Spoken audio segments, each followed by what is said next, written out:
OLE, the utopian world of online education. Hello dear students, welcome to OLE. So in our previous lecture, what we studied about Coulomb's law and its applications. We solved multiple number of numerical on the basis of Coulomb's law and as well as on the basis of principle of superposition. So today we will start electric field. What is electric field? What will be the amount of electric field? And dipole, when we will also cover the dipole portion, when what will be the electric field at the axis of dipole, at the bisector of dipole, at any point of the dipole. Then we will solve few numericals on the basis of this concept. So let's start electric field. Be concentrated and you will get that there is nothing which can be said complicated. So it's our duty to make complicated easiest and fun learning. So fun learning, what a word. And it is really, physics is one of the subject which is really fun learning. So what is electric field? First of all, we would like to explore what is electric field.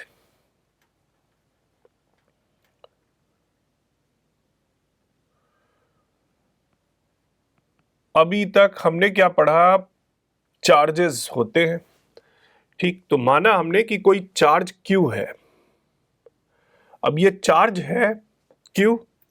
अगर हम इस charge का कुछ, इसके चारों तरफ space कुछ होता है, जिस स्पेस में अगर हम कोई दूसरा चार्ज ले जाएं, मान लो एक और चार्ज है जो यहां इन्फिनिटी पे रखा हुआ है, Q0 या कोई भी चार्ज है जो इन्फिनिटी पे रखा हुआ है, इस चार्ज को हम यहां से मूव कराना स्टार्ट करते हैं।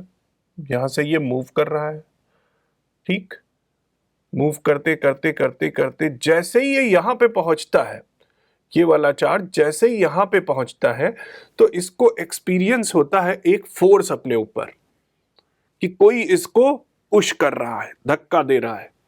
अगर ये पॉजिटिव चार्ज है, ये पॉजिटिव चार्ज है अगर, तो ये Q0 क्या एक्सपीरियंस कर रहा है कि कोई इस पे फोर्स लगा रहा है जो इसको रिपेल कर रहा है, अपने से दूर कर रहा है, ठीक।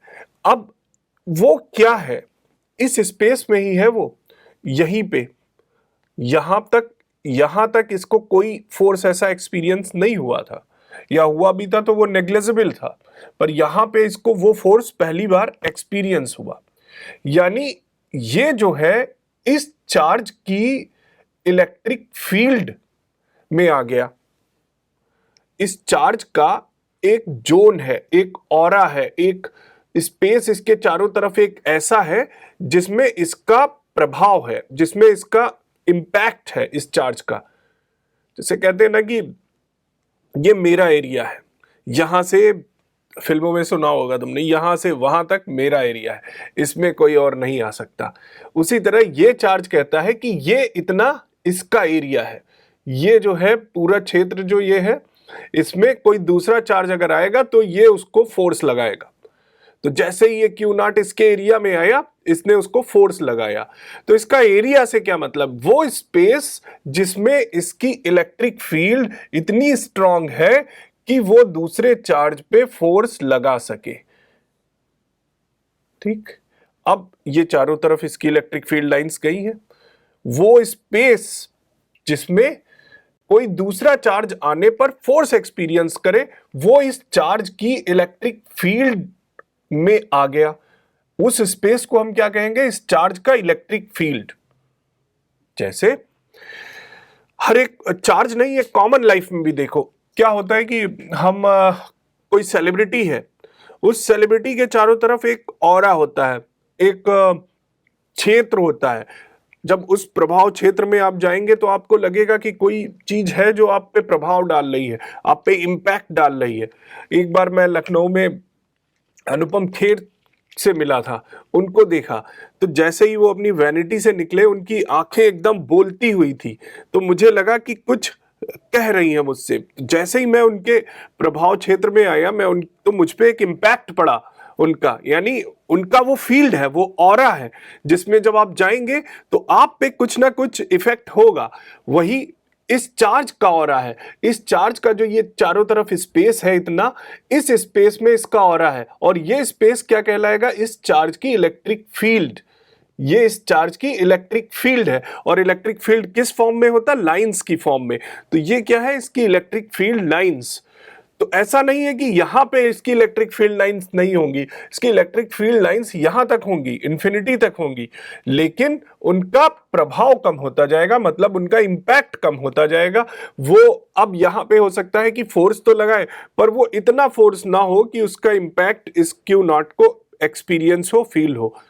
यानी वो वैल्यू धीरे धीरे इतनी घटती जाती कि नेग्लेजिबल हो जाती। यानी यहां पे जब क्यू नॉट होगा तो ये इलेक्ट्रिक फील्ड लाइन यहां पे भी पहुंची होगी, यानी इसका प्रभाव क्षेत्र यहां पे भी होगा, लेकिन वो नेग्लेजिबल होगा, वो नेग्लेजिबल होगा, एक्सपीरियंस नहीं होगा उसका।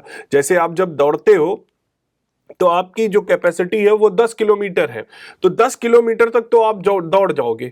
जब आपसे 10 किलोमीटर के बाद कहा जाए कि अब आपको 10 किलोमीटर और दौड़ना है, तो आप दौड़ सकते हो, लेकिन अब आपकी कैपेसिटी खत्म हो चुकी है दौड़ने की। यानी अब आप दौड़ोगे तो उसका कोई इफेक्ट नहीं होगा, वो दौड़ना माना नहीं जाएगा। जब आप लोट पोट के बिल्कुल गिरते पड़ते चलोगे तो वो दौड़ना नहीं माना जाएगा ना, कि आप एनी हाउ बस आगे बढ़ रहे हो। तो वही इसकी फील्ड लाइंस जब यहाँ कहीं पहुंचती हैं तो उनका जो इम्पैक्ट है वो इतना वीक हो जाता है कि वो निग्लेजिबल हो जाता है। इसी वजह से क्यू नॉट यहाँ पे फोर्स एक्सपीरियंस नहीं करता। लेकिन जैसे ही वो इस स्पेस में जाता है जो इसकी इलेक्ट्रिक फील्ड है, वहां पे इसको फोर्स एक्सपीरियंस होता है, और जहां से फोर्स एक्सपीरियंस होता है वहां तक इसका इलेक्ट्रिक फील्ड होता है इस चार्ज का, वो इलेक्ट्रिक फील्ड जिसका कुछ इंपैक्ट है। अदरवाइज इलेक्ट्रिक फील्ड, मैंने फिर से बताता हूं, इलेक्ट्रिक फील्ड लाइंस इसकी इनफाइनाइट तक होंगी, बट उनका इंपैक्ट धीरे धीरे कम होते होते नेग्लेजिबल हो जाता है as per distance is increasing, जैसे जैसे डिस्टेंस इंक्रीज होती है। तो ये इलेक्ट्रिक फील्ड है। अब अगर ये एक पॉइंट चार्ज है तो इस पॉइंट चार्ज की वजह से इलेक्ट्रिक फील्ड कितनी होगी ये हम निकालते हैं, उसका अमाउंट कितना होगा। Electric field due to a point charge, ये निकालते हैं कि पॉइंट चार्ज की वजह से इलेक्ट्रिक फील्ड कितनी होगी। Electric field due to a point charge,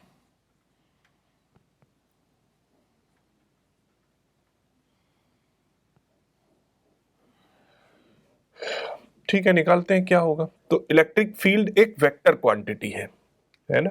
electric field एक वेक्टर क्वांटिटी है। ई से डिनोट करते हैं हम इसको। ई इज इक्वल टू क्या होता है?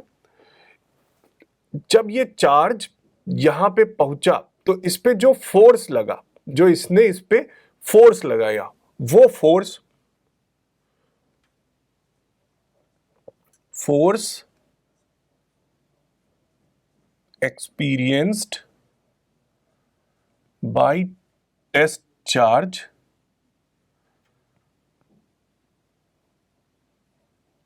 upon magnitude of test charge Q naught. So E is equal to क्या हो गया? F upon Q naught. F क्या होता है हम पहले से जानते हैं।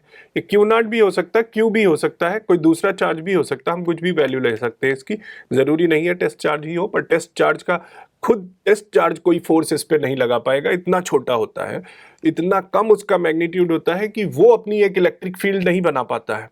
इस वजह से हम टेस्ट चार्ज लेते हैं। क्यों लेते हैं test charge?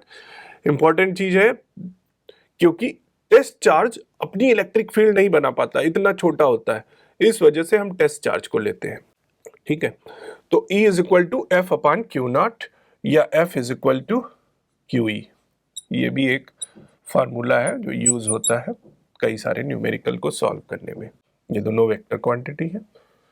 F is equal to Q E. ठीक, अब इलेक्ट्रिक फील्ड की SI यूनिट क्या होती है? SI unit of electric field क्या होगी? यहां से पता चल रहा है, F क्या है? फोर्स किस में होता है? न्यूटन पर कूलाम। क्यू नॉट चार्ज की यूनिट कूलाम, सो न्यूटन पर कूलाम और वोल्ट, ये इसकी एसआई यूनिट होती है इलेक्ट्रिक फील्ड की। ठीक, तो ये अच्छा, एक चीज और देखो, अगर ये माइनस क्यू चार्ज होता तो इसको ये अट्रैक्ट करता अपनी तरफ, अभी क्या है? रिपेल कर रहा है। यानी इलेक्ट्रिक फील्ड लाइंस जो है जब दूर जाती है, जब पॉजिटिव चार्ज होता है तो दूर जाती हैं, और जब नेगेटिव चार्ज होता है तो पास आती हैं। इलेक्ट्रिक फील्ड लाइंस जो होती हैं टुवर्ड्स द चार्ज होती है। कहने का मतलब अगर ये माइनस क्यू है तो जो इलेक्ट्रिक फील्ड लाइंस होंगी वो टुवर्ड्स द चार्ज होंगी,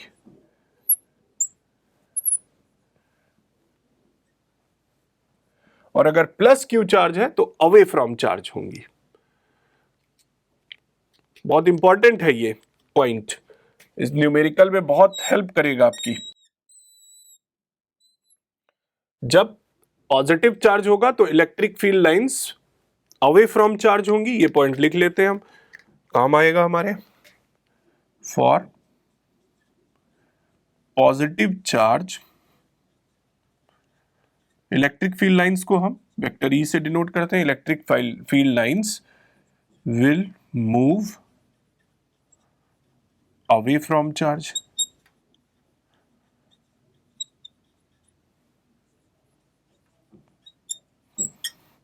while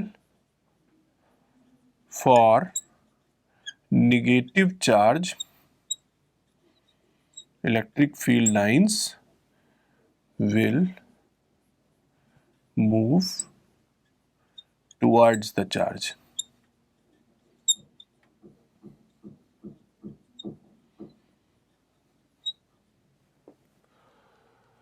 Okay, so this was electric field and electric field due to a point charge and SI unit of electric field. So now अब हम क्या पढ़ेंगे कि इलेक्ट्रिक फील्ड, अगर कोई रिंग है जिसके की सरफेस पे इलेक्ट्रिक फील्ड डिस्ट्रीब्यूटेड है, तो उस रिंग के एक्सिस पे इलेक्ट्रिक फील्ड का क्या मैग्नीट्यूड होगा। ठीक, ये पढ़ते हैं। हमने देखा कि electric field E is equal to F upon Q nought. F क्या होता है? K यानी 1 upon 4 pi epsilon nought, Q nought upon R square, ये होता है। तो अगर हम F रख दें, तो यहाँ पे F की वैल्यू रख दें, तो E इज इक्वल टू कितना आ जाएगा?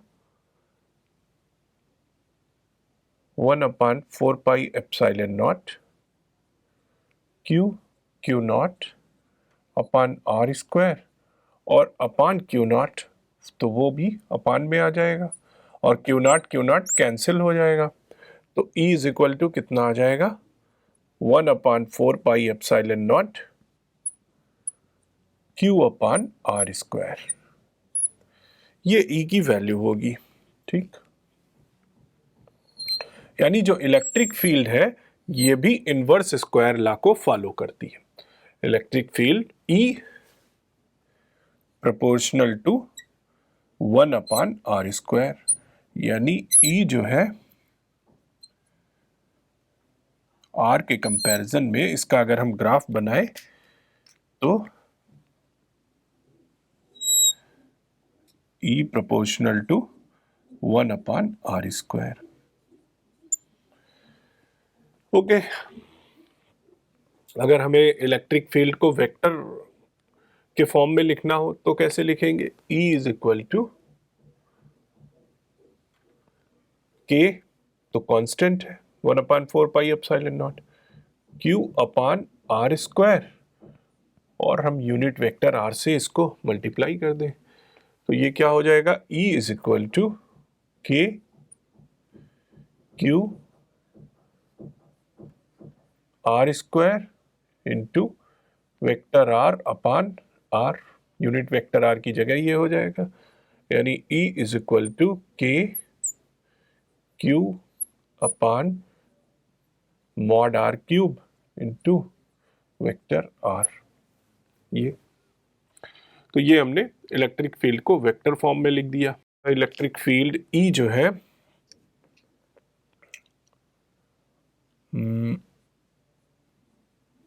अगर हमें निकालनी हो, यहाँ पे मान लो कि कोई चार्ज रखा हुआ है 1 माइक्रो कूलम का और यहाँ पे कोई चार्ज रखा हुआ है -2 माइक्रो कूलम का और ये 4 सेंटीमीटर डिस्टेंस पे रखे हुए हैं एक दूसरे से। ठीक, अब हमें कोई तीसरा चार्ज रखना है इनके बीच में। मान लो यहाँ पे रख दिया हमने कोई Q चार्ज। अब हमें electric field, net electric field जो है वो निकालनी है इस पॉइंट पे। इस पॉइंट पे नेट इलेक्ट्रिक फील्ड कितनी होगी ये निकालनी है। तो ये एक न्यूमेरिकल बनेगा हमारे पास कि अगर 2 पॉइंट चार्जेस कुछ सर्टेन डिस्टेंस पे रखे हुए हैं और उनके बीच हम कोई तीसरा पॉइंट चार्ज ले लें या कोई तीसरा चार्ज ले लें तो उस पर कितनी इलेक्ट्रिक फील्ड होगी। अब यहाँ पे देखो, इस पे जो इलेक्ट्रिक फील्ड इसकी वजह से होगी तो -2 कूलम है।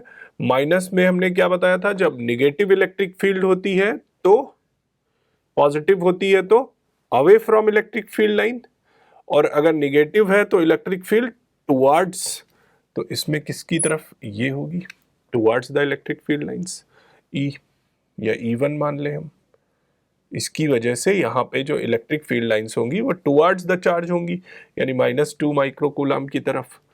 अब इन दोनों के बीच में देखो, यहाँ पे पॉजिटिव चार्ज है। ठीक, पॉजिटिव चार्ज की वजह से अवे यानी इससे दूर, यानी ये होगी E2। तो E नेट कितना हो जाएगा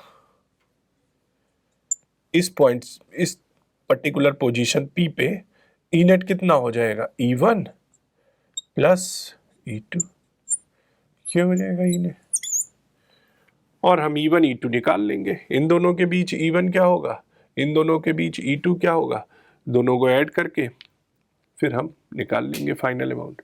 तो इस टाइप का न्यूमेरिकल पूछा जाता है।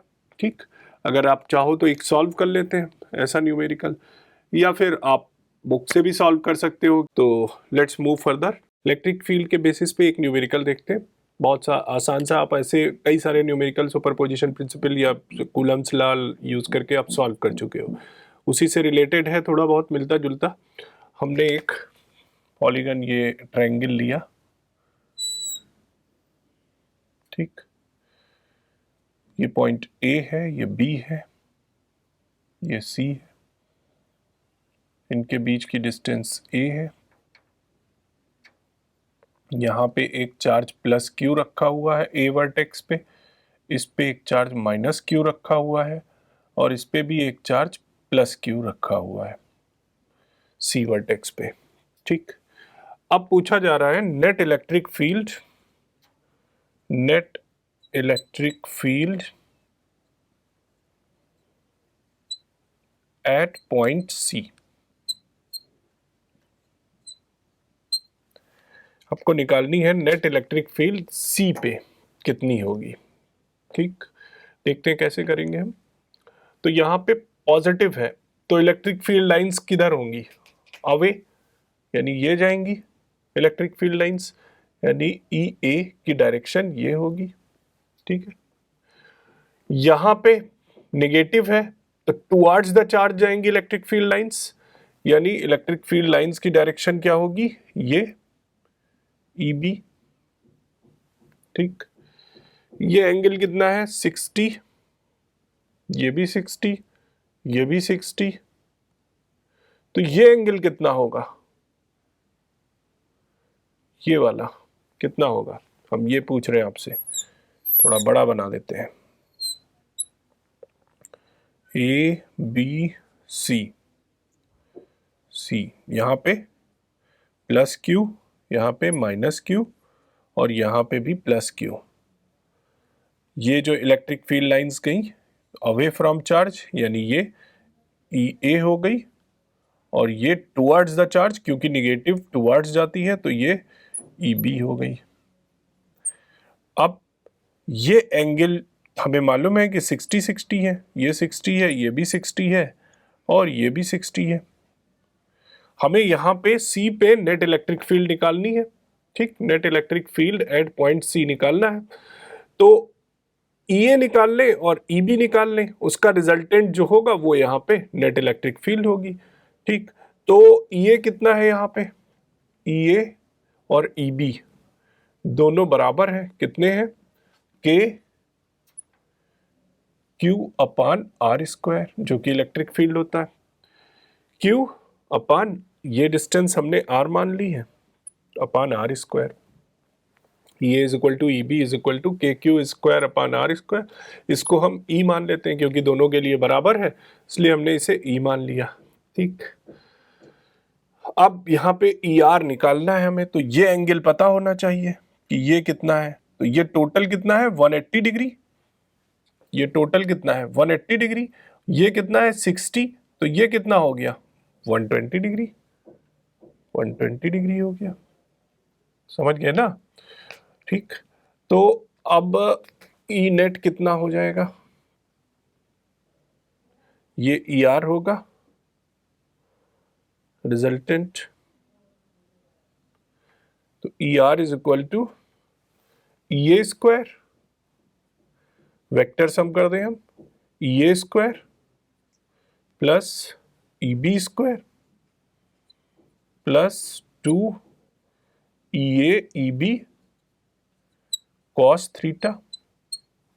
ठीक, EA square plus EB, EA EB कितना है E, तो E square plus E square plus 2 E square into cos 120 degree. Cos 120 कितना होता है -1/2, तो ये कितना हो जाएगा 2E square plus 2E square into -1/2, तो ये कितना हो जाएगा 2E square minus 2 cancel out, E square कितना आ गया E स्क्वायर, तो ER कितना हो जाएगा E। तो ये हमारा resultant electric field at the point C कितना होगा E के बराबर, यानी यही KQ अपान R स्क्वायर। ठीक है, we will calculate electric field at any point at the axis of charge spherical ring. Charge spherical ring के एक्सिस पे कोई पॉइंट है जहां पे हमें इलेक्ट्रिक फील्ड कितना होगा ये निकालना है। ठीक, तो हम एक चार्ज स्फेरिकल रिंग ले लेते हैं, ये ठीक, ये एक चार्ज स्फेरिकल रिंग है, यानी चार्ज डिस्ट्रीब्यूटेड है, इस पे छोटा छोटा चार्ज पूरे इसके सरफेस पे डिस्ट्रीब्यूटेड है। ठीक है, अब ये इसका एक्सिस जो है, यहां पे कोई पॉइंट P है, यहां पे हमें निकालना है कि कितनी इलेक्ट्रिक फील्ड होगी इस पॉइंट पे, इसके एक्सिस पे, और इसका रेडियस मान लिया हमने R है। ठीक, इसका रेडियस हमने ले लिया R है या A है, कुछ भी मान लो, A मान लिया। ठीक, ये डिस्टेंस हमने X मान ली, ये X डिस्टेंस हो गई। अब यहां पे एक छोटा सा चार्ज हम इमेजिन करते हैं DQ चार्ज, बहुत छोटा सा चार्ज क्यों ले रहे हैं हम, ताकि अगर हम मिनिमम जो सबसे छोटा चार्ज हो उसकी वजह से निकाल लें यहाँ पे इलेक्ट्रिक फील्ड कितनी होगी, तो छोटे छोटे सारे चार्जेस की वजह से हमें इंटीग्रेट कर देंगे, पता चल जाएगा कि कितनी इलेक्ट्रिक फील्ड होगी। जैसे अगर हम किसी स्प्रिंग को प्रेस कर रहे हैं, ठीक, हमें कोई स्प्रिंग प्रेस करनी है, दबानी है, तो शुरुआत में क्या होगा, हमें बहुत कम फोर्स लगाना पड़ेगा और ज़्यादा स्प्रिंग जो है प्रेस हो जाएगी। फिर जैसे जैसे स्प्रिंग प्रेस होती जाएगी हमारा फोर्स बढ़ता जाएगा। फिर आपसे कोई पूछे कि आपने कितना फोर्स टोटल लगाया, ठीक, तो आप अब वो फोर्स निकालने के लिए क्या करेंगे, कोई फार्मूला तो लगाएंगे नहीं कि ये फार्मूला फोर्स वर्क, आप उसने पूछा कितना वर्क किया, तो आपने कहा हमने फोर्स इंटू डिस्प्लेसमेंट 2 सेंटीमीटर हमने दबाया है या 5 सेंटीमीटर उसको दबाया है स्प्रिंग को, और हमने जो है 4 न्यूटन का फोर्स खर्च किया है, तो 4 इंटू 2 यानी 8 हो गया वर्क डन, ठीक, 8 जूल का। लेकिन ऐसा नहीं है, क्यों? क्योंकि फोर्स का फिक्स अमाउंट 4 न्यूटन आप कैसे निकाल रहे हो सकता है 4 न्यूटन आप शुरुआत में लगाए हो, फिर जैसे जैसे जैसे जैसे आप उसको प्रेस करते गए वैसे वैसे फोर्स वेरी होता गया, यानी फोर्स यहाँ पे क्या है, वेरिएबल है। तो जब फोर्स वेरिएबल होगा तो आप बहुत छोटा सा पार्ट, इतना पुश करने में मिनिमम जो सबसे पॉसिबल डिस्टेंस है उसको पुश करने में कितना फोर्स लगा वो निकाल लेंगे, और फिर पूरा जो डिस्टेंस है उसको इंटीग्रेट कर देंगे हम कि टोटल में कितना हमारा लगा फोर्स, तब आएगा वो फोर्स कितना हुआ। वही यहाँ पे है कि हम छोटा सा चार्ज ले लेते हैं dq, इसकी वजह से यहाँ पे जो इलेक्ट्रिक फील्ड बनेगी वो कितनी होगी, फिर टोटल चार्जेस के लिए हम इंटीग्रेट कर देंगे तो हमें तो नेट इलेक्ट्रिक फील्ड पता चल जाएगी। समझ रहे हैं ना?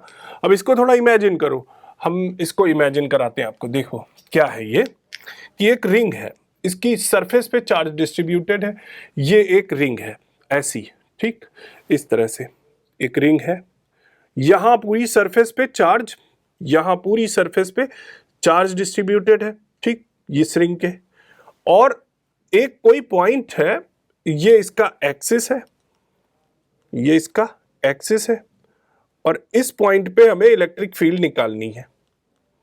ये इसका एक्सिस है, यहां पे इलेक्ट्रिक फील्ड पूछी जा रही है आपसे। तो इमेजिन करो हर जगह से, यहां से, यहां से, यहां से, यहां से, सब कहीं से इलेक्ट्रिक फील्ड लाइंस जाएंगी और कहां पे मीट करेंगी, यहां पे, जहां पे पूछा जा रहा है। कहने का मतलब कि एक इलेक्ट्रिक फील्ड लाइन ये जाएगी इस पॉइंट P पे यूं, इस dq की वजह से जो इलेक्ट्रिक फील्ड होगी वो कितनी होगी, d, ठीक। इसी तरह से इसकी वजह से भी होगी, इसकी वजह से भी, इसकी जितने चार्जेस हैं सबकी वजह से होगी। वही मैं समझा रहा हूं यहाँ पे, जैसे हमने यहाँ पे चार्ज मान लिया dq है और यहाँ पे निकाला उसकी वजह से इलेक्ट्रिक फील्ड d है, तो अब यहाँ पे जो है, यहाँ पे है, यहाँ जितने चार्जेस हैं सबकी वजह से यहाँ पे कुछ इलेक्ट्रिक फील्ड होगी, ठीक। इसकी वजह यहाँ पे जो dq होगा, उस dq की वजह से भी इलेक्ट्रिक फील्ड लाइंस यहाँ से पास होंगी, ये d है ना, इसकी वजह से भी इलेक्ट्रिक फील्ड होगी कुछ d। तो अगर ये एंगल जो है थीटा है, ये हमने मान लिया एंगल थीटा है, और ये डिस्टेंस r मान ली हमने, ये डिस्टेंस r है, ठीक। अब इस पॉइंट पे देखो, इस पॉइंट पे d कितना होगा, dq की वजह से, पहले तो हम यही निकाल लें, d कितना होगा due to dq, d is equal to e की क्या होता है, due to point charge electric field क्या होता है, k q upon r square. तो k q की जगह क्या हो जाएगा, dq अपॉन r की जगह r ही है, अपॉन r स्क्वायर, ठीक। ये तो हमारा d होगा यहाँ पे। अब अगर हम इस d को दो कंपोनेंट में डिवाइड कर लें, क्योंकि ये वेक्टर क्वांटिटी है इलेक्ट्रिक फील्ड, तो हम इसके दो कंपोनेंट बना सकते हैं।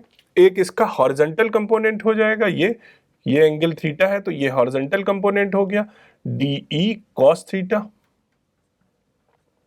और ये इसका वर्टिकल कंपोनेंट हो गया DE sin थीटा, ठीक। अब इस वाले की वजह से भी इसके दो कंपोनेंट बन सकते हैं, इसके एक क्या हो जाएगा DE cos थीटा और दूसरा क्या हो जाएगा DE sin थीटा, इसके कंपोनेंट है। इसी तरह जितने भी पॉइंट है इस पे सबके दो दो कंपोनेंट बनेंगे, DE cos theta, DE sin theta, और जितने DE sin थीटा है वो कैंसिल आउट हो जाएंगे क्योंकि इक्वल एंड अपोजिट है, और DE cos थीटा सबके जुड़ते जाएंगे। Are you getting what I want to tell you? Concept को समझिए आप। इस पे सब कहीं पे चार्ज डिस्ट्रीब्यूटेड है, और ये एक्सिस पे कोई पॉइंट है, ये इसका एक्सिस है, एक्सिस पे कोई पॉइंट यहां पे है, इस पॉइंट पे हमें निकालना है नेट इलेक्ट्रिक फील्ड। तो इस छोटे से चार्ज की वजह से भी इलेक्ट्रिक फील्ड होगी, इसकी वजह से भी होगी, इसकी वजह से भी, इसकी, जितने इस पे छोटे छोटे चार्ज रखे सबकी वजह से होगी इलेक्ट्रिक फील्ड। तो सबकी वजह से डी डी डी डी होगी यहाँ पे, ठीक, उसके हम कंपोनेंट बनाते हैं सबके, जैसे हमने 2 के बना के दिखाए, इसकी वजह से 2 कंपोनेंट बने D cos theta D sine theta, इसकी वजह से 2 कंपोनेंट बने D cos theta D sine theta, इसकी वजह से 2 कंपोनेंट बनेंगे D cos theta D sine theta. तो जितने डी साइन थीटा हैं वो इक्वल एंड अपोजिट होंगे, इसलिए वो कैंसिल आउट हो जाएंगे। तो नेट इलेक्ट्रिक फील्ड कितनी बचेगी हमारे पास, ई नेट जो बचेगी वो कितनी होगी, नेट इलेक्ट्रिक फील्ड कितनी हो जाएगी, डी कॉस थीटा इसकी वजह से डी कॉस थीटा इसकी वजह से d cos theta due to all the point charges और वेरी स्मॉल चार्जेस, उन सब की वजह से डी कॉस थीटा बन रही है। डी कॉस थीटा एक की वजह से, इसकी वजह से, इसकी वजह से, इसकी वजह से, अलग अलग सबकी वजह से अलग अलग डी कॉस थीटा। तो नेट कितनी हो जाएगी, हम इंटीग्रेट कर देंगे डी कॉस थीटा को, सभी की वजह से थोड़ी थोड़ी डी कॉस थीटा।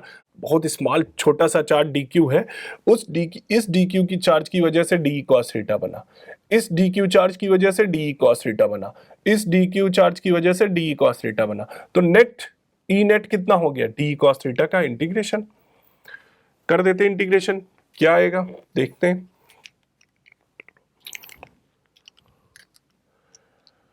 तो डी की वैल्यू रख देते हैं, डी क्या है, K d Q upon R square into cos theta. ठीक, तो E net is equal to, K constant है इसको बाहर ले लिया,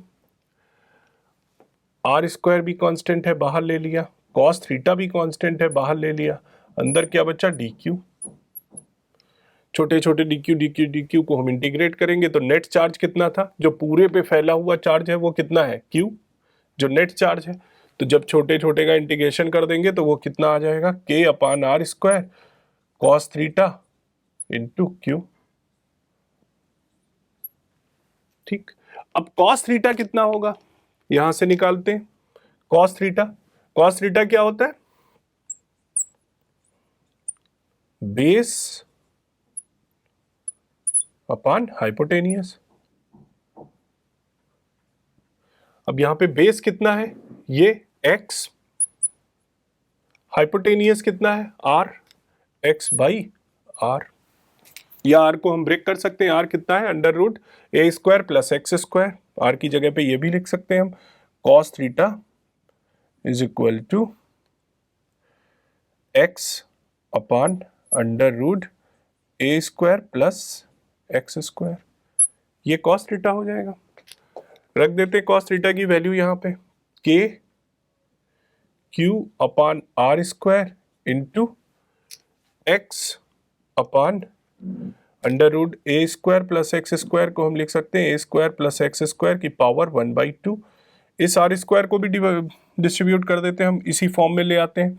आर स्क्वायर की जगह पे क्या लिख देंगे, ए स्क्वायर प्लस एक्स स्क्वायर, तो ये कितना हो जाएगा नेट, के क्यू एक्स अपॉन ए स्क्वायर प्लस एक्स स्क्वायर इसकी वजह से, और ए स्क्वायर प्लस एक्स स्क्वायर की पावर 1/2 इसकी वजह से। तो नेट कितना हो गया, 1 + 1/2 यानी 3/2। आर स्क्वायर का मतलब, कंफ्यूज मत होना, आर स्क्वायर का मतलब ए स्क्वायर प्लस एक्स स्क्वायर की पावर 1, ठीक यही तो है। और यहां पे क्या है, पावर 1/2 पहले से है, आर स्क्वायर की जगह पे ये रखा, तो नेट कितना हो जाएगा, 1 + 1/2 पावर इनकी हो जाएगी, यानी 2 + 1 इज इक्वल टू 3/2। तो यहां से ये 3/2 आया जो दिख रहा है हमें। ओके, अब अगर हम ये माने कि a बहुत छोटा है इन कंपैरिजन टू x, अगर पॉइंट P जो है ये काफी दूरी पे रखा हुआ है और उसके कंपैरिजन में जो हमारी रिंग है उसका रेडियस बहुत छोटा है, P की डिस्टेंस बहुत बड़ी है, P काफी दूरी पे रखा हुआ है, जो पॉइंट चार्ज जहां पे हमें इलेक्ट्रिक फील्ड के इंटेंसिटी को मेजर करना है वो पॉइंट काफी डिस्टेंस पे है in comparison to this ring, जो स्फेरिकल रिंग है हमारी उसके कंपैरिजन में वो काफी डिस्टेंस पे। तो क्या होगा कि x के कंपैरिजन में a जो है नेग्लिजिबल हो जाएगा, x बहुत बड़ा है और a बहुत छोटा है। तो अगर ऐसा केस है तो क्या होगा, if x is much greater than a, तो क्या हो जाएगा, a कैंसिल हम मान लेंगे, नेग्लिजिबल मान लेंगे, तो ई नेट कितना आ जाएगा, ई नेट इज इक्वल टू के क्यू एक्स अपान ए, कैंसिल हो गया, एक्स स्क्वायर की power 3/2, 2 will be cancel out, x cube, एक एक्स इससे कैंसिल हो जाएगा, तो नेट इलेक्ट्रिक फील्ड कितना आ जाएगा, के Q upon x square. What will be the value of E net, क्या लिख सकते हैं हम ई नेट की जगह पे, यहां पे देख लेते हैं, यहां पे लिख लेते हैं हम, हमें मालूम है कि बहुत हाच पाच हो गया है पर कंटिन्यूटी ब्रेक हो जाएगी, इस वजह से हम यहीं पे इसको वाइंड अप करेंगे। अदरवाइज पूरा रब करने के बाद हम फिर से आपको बताएं ई नेट कितना आया तो आप रिकनेक्ट नहीं कर पाएंगे। इस वजह से फिजिक्स में स्पेशली और मैथ्स में भी कभी कभी होता है कि हमें मजबूरी हो जाती कि हम इसको दोबारा जो है फिर से पूरा रब करके आपको नहीं, कि यहीं कहीं जगह निकालते हम, ये जगह हमें मिल रही है, ये जगह हमें मिल रही है, so we will utilize this space. So I'm going to utilize this space. So what will be the value of E net? E net is equal to KQ upon X square. When X is at a very far distance from this ring. What if X is 0? अगर centre पे हमें निकालना हो, इसके जो हमारे पास ring है उसके सेंटर पे निकालना हो कि ई नेट कितना होगा, तो सेंटर के लिए x 0 मान लेंगे, x कम होते होते होते होते यहाँ पे 0 हो गया, तो x की वैल्यू 0 हो जाएगी, तब कितना हो जाएगा, एट सेंटर ई नेट